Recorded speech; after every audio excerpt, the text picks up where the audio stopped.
কষ্ট, পাটের কাজ কষ্টের। পাটের বাছক দিছি, বাছক দিয়ে এই বাছকের পাট জাগ দিতে আইছি, কিন্তু আমি তো জাগ দিতে পারি না।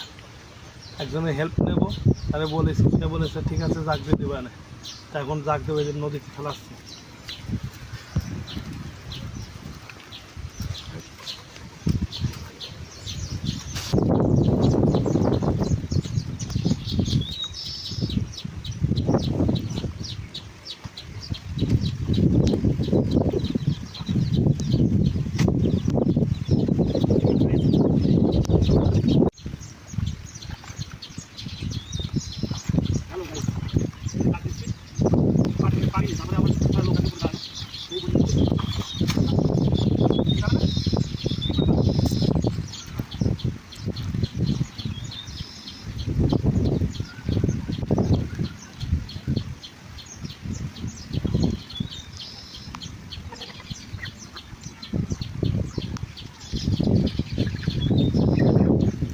Gracias.